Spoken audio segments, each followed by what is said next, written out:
कि जेना मित्र दुख हो दुखारी, जेना मित्र दुख दुखारी, तिन्हि बिलोकत पातक भारी, तिन्हि लोकत पातक हारी। श्री राम जय रामा, श्री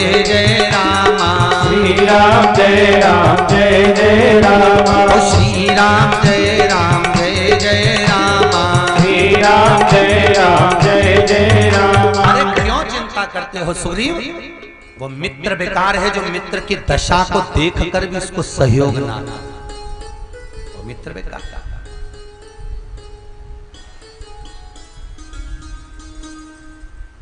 मैं हूं, चलो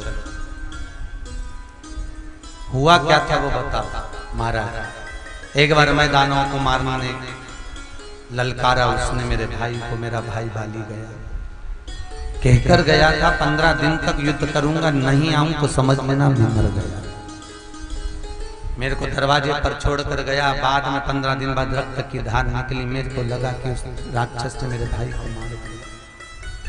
मैं आया, सत्ता पर स्थापित हो गया। अंत में मेरे भाई ने आकर मेरी धर्म पत्नी को भी रख लिया, सत्ता को भी रख लिया और मुझे मारकर भगा दिया। क्यों चिंता करते हो? एक काम करो, तुम जाकर अब बाली को ललकारो, युद्ध के लिए आते हो।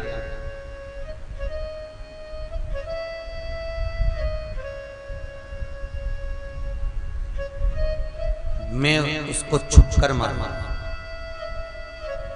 बाली और सुग्रीव का युद्ध हुआ, दोनों भाई का चेहरा एक जैसा था, स्वरूप एक जैसा। अब भगवान को चिंता में पड़ गए, मारूं किसको, ये तो दोनों एक जैसे लग रहा है, करा क्या जाए। आखिरी में बाली ने सुग्रीव को खूब मारा साहब, खूब धोया, खूब मारा और खूब मारा। आखिरी में लाल पीले होकर सुग्रीव जब आ गए, भगवान तुमने मेरा साथ अच्छा नहीं करा। भगवान के करता क्या, तुम दोनों एक जैसे तो लग रहे थे, दोनों एक जैसे थे। एक काम करता हूं, अब की बार फिर ललकार, प्रभु अब की बार ललकारा तो मर ही जाऊंगा। चिंता मत कर, गले की माला निकालकर सुग्रीव को डालिए, इससे पहचान हो जाएगी तो सुग्रीव है, रुका लिए। चुप कर भगवान ने बाली को मारा।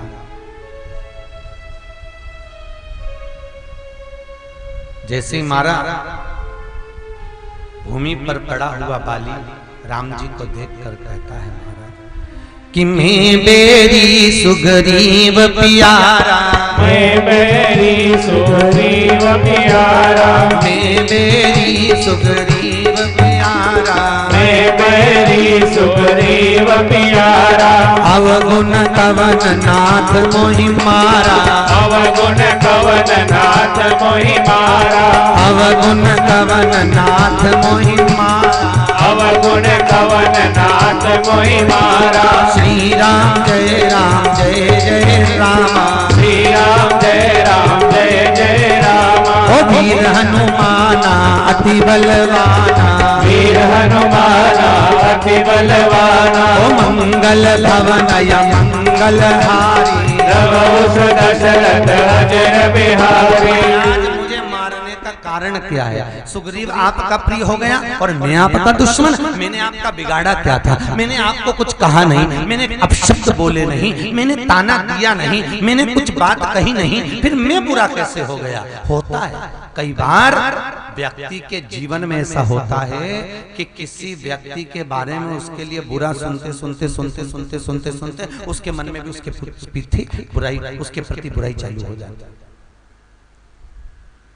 मेरा निवेदन है माताओं से, कभी अपने बच्चों से ये मत कहना कि तेरे चाचा बुरे, कि ताऊ बुरे, कि चाची बुरी, कि ताई बुरी, कि काकी बुरी, कि मासी बुरी, कि बुआ बुरी, कि फूफा बुरे। कभी मत कहना अपने बच्चों से, क्योंकि माता पिता जैसा बच्चे को सीख देते हैं, बच्चे की बुद्धि में वो भराते चले जाता है। मेरा ताऊ ऐसा, मेरा चाचा ऐसा, मेरा काका ऐसा, मेरी बुआ ऐसी, मेरा फूफा ऐसा, मेरा मौसा ऐसा, मेरी मौसी ऐसी, उसके चित्त वृत्ति में वो भराते चले जाता है और उसके प्रति, उनके प्रति बैर उत्पन्न होने लगता है। कभी मत कहो, हमेशा क्यों तेरा पूरा परिवार बहुत अच्छा है। अगर अच्छा देखोगे अच्छा मिलेगा, अच्छा सोचोगे अच्छा प्राप्त होगा। आप प्रयास करना, प्रयास कर कर देखना एक बार, जैसा सोचोगे वैसा होता है। दिन भर में सरस्वती एक बार मुंह से निकलती है, दिन भर में। इसलिए हम हर बार कथा में कहते हैं कि कभी जिंदगी को रोते रोते मत निकालो, हमेशा प्रसन्न रहो। जिंदन में एक बार सरस्वती मुंह से निकलती है, आप अपने मन में एक अंदाजा लगाकर बैठना कि भगवान आज मुझे ये खाना है। 2 दिन लगेंगे ज्यादा से ज्यादा, और जिस चीज की चाव होगी वो सामग्री आपके सामने पड़ी मिलेगी, वो सामग्री आपके सामने। आप किसी से मत बोलना कि मुझे यह खाना है, केवल अपने मन में भाव प्रकट करना मुझे ये खाना। वो 2 दिन में आपके सामने होगा, थोड़ा समय लगेगा पर मिलेगा। ये मोबाइल तो आज चल रहा है, ये तो अभी चले।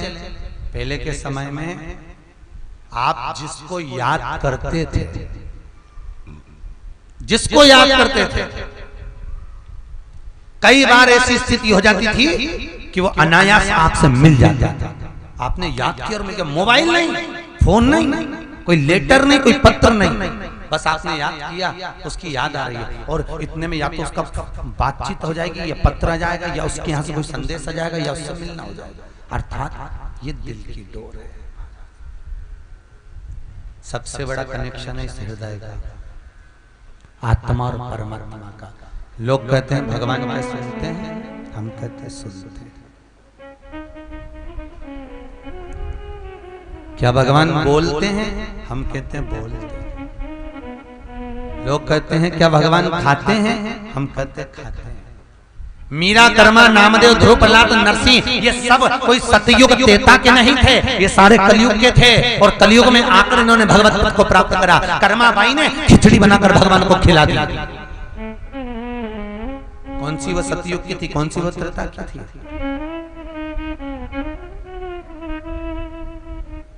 बस दुनिया को पाना नहीं आता साहब, भगवान को रिझाना नहीं आता।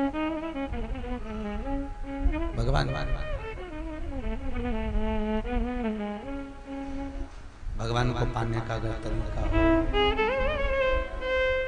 भगवान खुद कहते हैं तो मुझे भाव से रिझा मैं तेरा हो जाऊंगा। मुझे धन और दौलत या संपदा नहीं चाहिए। भगवान तो ये भी कहता है कि तुम रोज लड्डू पेड़ा खाओ, मुझे भोग भी मत लगाओ, चलेगा। पर एक दिन भाव से तो कह दे कि भगवान चलो भोजन कर लो, आज थाली लगा कर लो। मत रोज भोग लगा, एक दिन चलकर कह दो कि भगवान मैंने तुम्हारे लिए थाली लगाई है, चलिए भोजन करिए।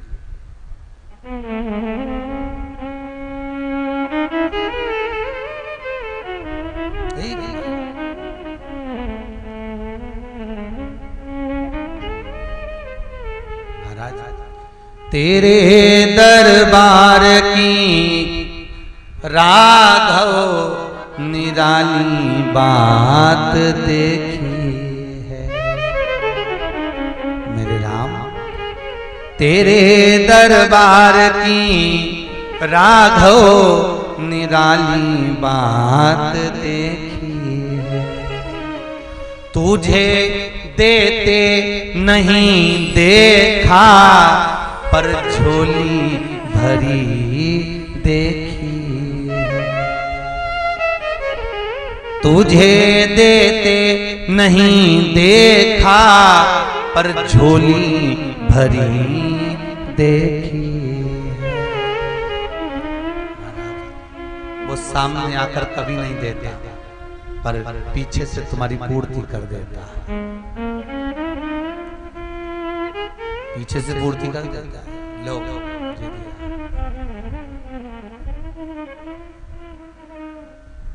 पैदा हुए थे तो ये भी नहीं मालूम था कि हम खाएंगे कैसे। तो मुंह में दांत नहीं था तो माँ के स्तनों में दूध दे दिया था कि पेट भर लेना। मरोगे तो भी चिंता मत करना। अगर घर के लोग चिता में अग्नि नहीं देंगे, चिता नहीं देंगे, कफन नहीं देंगे, तो परमात्मा कहता है मैं वचन निभाऊंगा। गीता के वचन को मैं निभाऊंगा। जन्म मैंने दिया है तो मृत्यु भी मैं देता हूं, मां के स्तनों में दूध मैंने दिया है तो कफन भी मैं देता हूं। क्यों चिंता करता है? चिंता छोड़कर चिंतन कर, मेरा भजन कर, मेरा स्मरण कर। भगवान बोले बाली तुमसे कोई मेरा विवाद नहीं है, तुमसे मेरा कोई बैर नहीं है बाली, तुम कहो तो मैं तुमको अब भी अजर अमर बना सकता हूं, अभी की अभी। बोल बाली, कर दूं अमर, बोल तुझे अभी वापिस जिंदा कर देता हूं, बोल।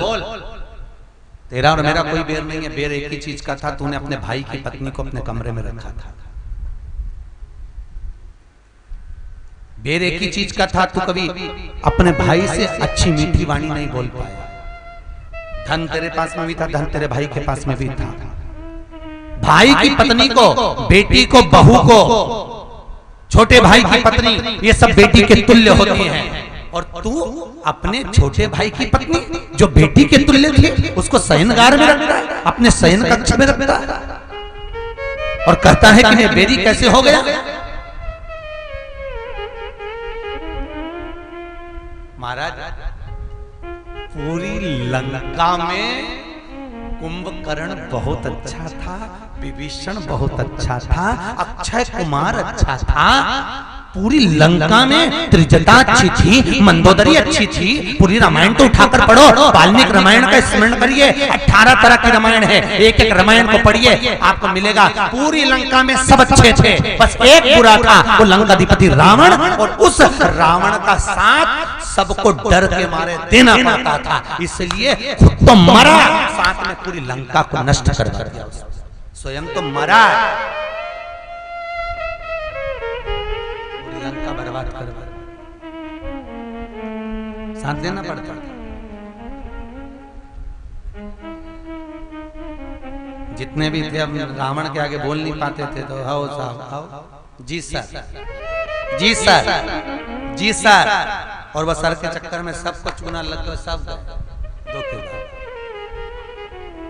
जी हाँ में हम मिलाइए, कभी कभी बोलने का भी भाव रखिए कि ये गलत हो रहा है, इसको सही करिए।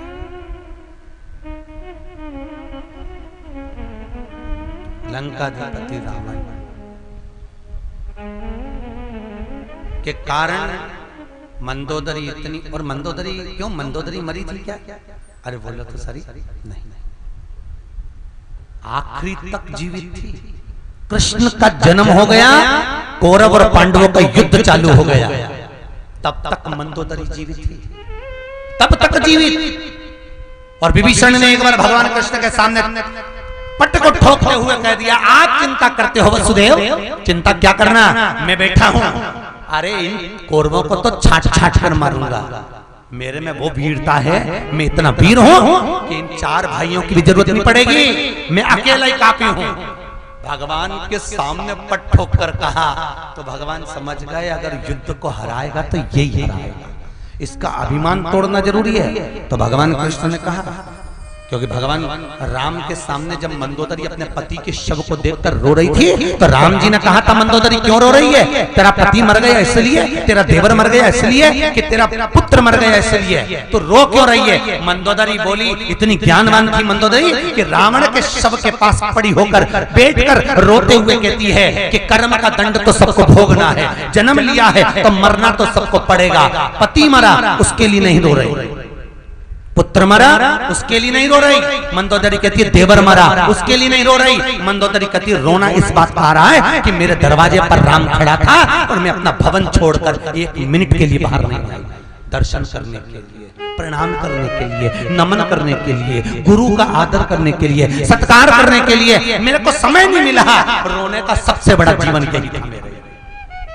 भगवान कहते इतनी सी बात के लिए रो रही है, चिंता मत कर, अगर तुझे युद्ध में राम का दर्शन करना तो तू युद्ध का दर्शन मैं कराऊंगा, मैं तुझे अगले जब जन्म होगा तो तुझे युद्ध का दर्शन कराऊंगा, चिंता मत कर। मंदोदरी कहती है तब तो मैं मर जाऊंगी, राम कहते हैं मैं तुझे जीवित रखूंगा, चिंता मत करना, तेरे को मृत्यु देता हूं, इच्छित तू मरेगी, मना नहीं है, पर कृष्ण जन्म तक तो नहीं मर सकता। आज भगवान ने उस भीम को भेज दिया, जा मंदोदरी को लेकर आ, लंका जा। भीम लंका गया मंदोदरी को लेने के लिए। क्यों? मंदोदरी काकी है, विभीषण के वंशज थे। हाँ, अंदर भवन में गई। चलिए, आपको कृष्ण ने बुलाया। कृष्ण? कौन कृष्ण? मंदोदरी पूछ रही है। वो कृष्ण जिनका राम अवतार हुआ तब कृष्ण अवतार हो गया। मंदोदरी को लगा मेरे राम फिर अवतार हो गए। मंदोदरी ने प्रणाम करा, वाह वाह मेरा कृष्ण। अच्छा ये तो बता, युद्ध किसका है? भीम कहता है मेरे जैसे योद्धाओं का युद्ध है, मेरे जैसे वीरों का युद्ध है। मंदोदरी ने कहा अच्छा ठीक है चलते हैं, तो स्नान कर ले, भोजन कर ले। भीम स्नान करने गया, लंका के पीछे गया था, एक तालाब में कूद गया। एक तालाब में कूदा, भीम को निकलने में 6 दिन लग गए महाराज, निकल ही नहीं पाया। वो भीम जो समुद्र में कूदता था पाकर 1 सेकंड के अंदर बाहर आ जाता था, 1 क्षण में बाहर आ जाता था। वो तालाब में कूदा लंका के, तो 6 दिन में बाहर निकला।